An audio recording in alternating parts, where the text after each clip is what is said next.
Arpía. Historia compartida por Clotilde Ballesteros. Escrito y adaptado por Tenebris para relatos de horror. Por respeto a las personas de mi comunidad, cambié nombres y ubicaciones. Me llamo Clotilde y soy originaria de un pequeño pueblo llamado La Dibujada. Es una comunidad pequeña en la cual hay tradiciones y costumbres que son parte del día a día. Mi pueblo, como muchos otros más, se sostienen con el cultivo de plátanos, papayas y otro tipo de frutas que se venden en otros pueblos. Seguramente cada lugar tiene su loquito, como decimos aquí. En el pueblo este lugar lo ocupa un señor de nombre Cristóbal. Era un hombre muy solitario y misterioso. Nosotros lo llegamos a ver haciendo fogatas al lado del río y hablando con él. Para él parecía como si el río pudiera contestar todo lo que le decía. Nuestros padres nos aconsejaron muchas veces no acercarnos a él porque podía ser peligroso, aunque nunca se supo que lastimara a alguna persona. Se podía decir que todos convivían en paz, o al menos así era. Y así como cada lugar tiene su loquito, también es común que en él se encuentren alguna jovencita que llame más la atención que otras. Este lugar lo ocupaba una muchacha de nombre Irene, que aunque la historia no trata de ella, sí tuvo un papel fundamental para que descubriera quién era Cristóbal. Una mañana, sería eso de las 6:30, se escuchó la voz de Irene gritar por todo el pueblo mientras iba corriendo. Por supuesto que todos salimos a ver de qué se trataba. Irene se quedó parada a medio del kiosco que hay en el jardín. La mayoría de las personas se reunieron alrededor suyo. Le preguntaban qué había pasado o por qué estaba haciendo su escándalo. La muchacha traía una bata de dormir con flores e iba descalza. Sus pies se habían maltratado con las piedras y vidrios que encontraba en su camino. Con los ojos llenos de lágrimas empezó a relatar lo siguiente. Estaba durmiendo cuando de pronto sentí que algo me estaba trepando la pierna. Tuve muchísimo miedo, así que me levanté. Casi se me sale el alma del cuerpo cuando vi que se trataba de una víbora, pero no era como las otras. Tenía pelo en la cabeza y les juro por Dios que sus ojos parecían los de una persona. Y eso no es lo peor. Lo peor es que cuando grité, la víbora se arrastró hacia la ventana y vi cómo podía volar porque así se fue. Se escapó volando aquella cosa. Mucha gente que escuchó la explicación se empezó a reír. Otros más le dijeron que lo que había visto solamente era parte de un sueño, que podía volver a la cama. Yo no supe bien qué hacer. Irene era más chica que yo y tendría unos 15 años para entonces. Aunque estuve de acuerdo que en eso parecía más bien un sueño que otra cosa. Aunque me pareció increíble que alguien pudiera ponerse así como ella estaba. Tenía los labios pálidos, secos y los ojos abiertos como los de una lechuza.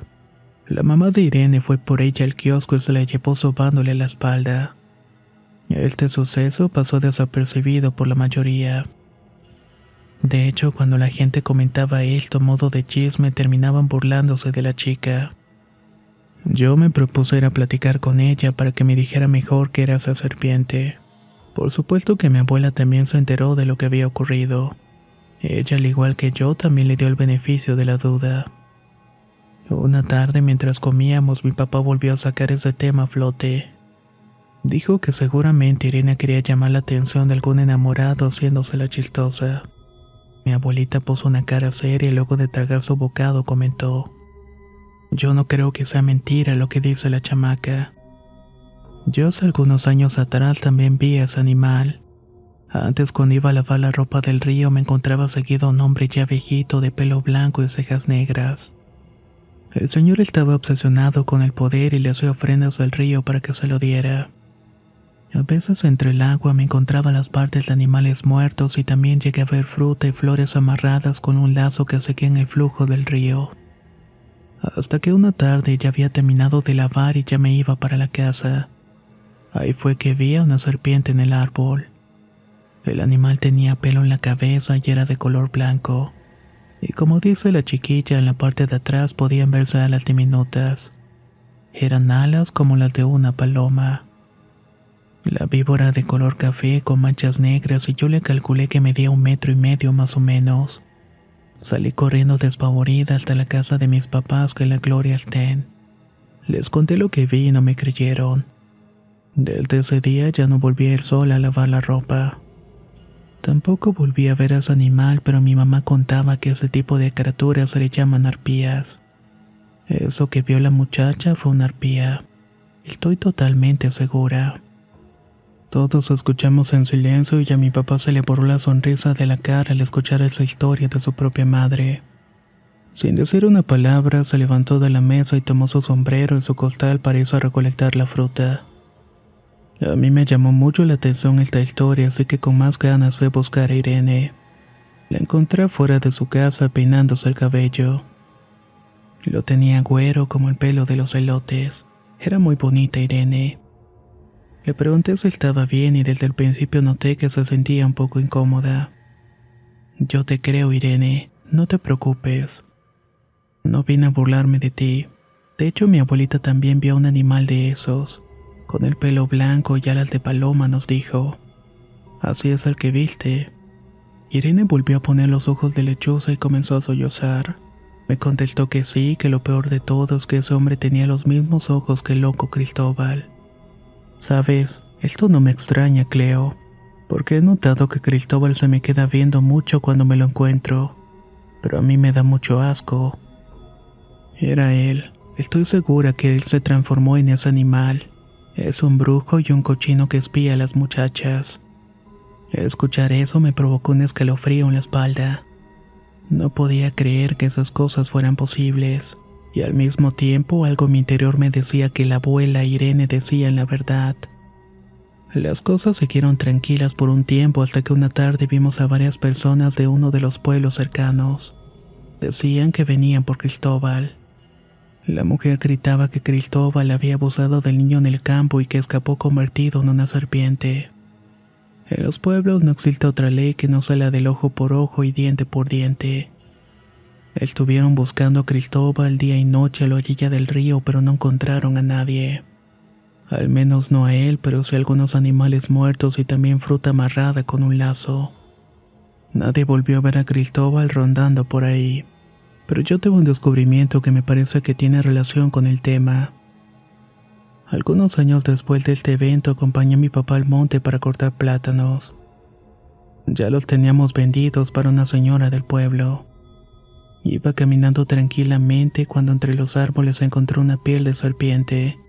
Seguramente saben que las víboras mudan de piel cada cierto tiempo y dejan este rastro entre los lugares donde estaban.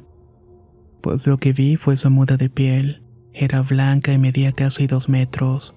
Tenía el grosor de una mano empuñada y lo que más me sorprendió fue que cerca de la cabeza había 2 agujeros grandes. Además había alrededor suyo plumas regadas, aunque no eran como las de una paloma, sino más bien me recordaban a las plumas de cuervos, de color negras y brillosas. No puedo decir que se trataba de una arpía porque gracias a Dios no vi a ese horrible animal, pero tampoco descarto la idea por completo. Como dije, no volvimos a saber de Cristóbal, que seguramente está escondido, viviendo tal vez entre los árboles de papaya o de plátano que abundan en el pueblo. Pero lo que sí sé es que ya he escuchado más sobre estos animales. Otro señor que vive más o menos a media hora de la dibujada también le contó a mi papá que llegó a ver una noche que llegaba tarde a su casa. Y era la figura de una serpiente con alas atravesando la luna mientras se elevaba en el cielo. Si será verdad o no que estas criaturas existen lo dejo a su criterio. Lo que sí es seguro es que hay muchas cosas que desconocemos que pueden pasar. Tal vez este sea un tipo de variante en la transformación de los nahuales, y que solamente se logra quienes le piden al dios del río que se los conceda. No lo sé, pero al menos yo mantengo la mente abierta a esta posibilidad. Muchas gracias por escuchar mi historia.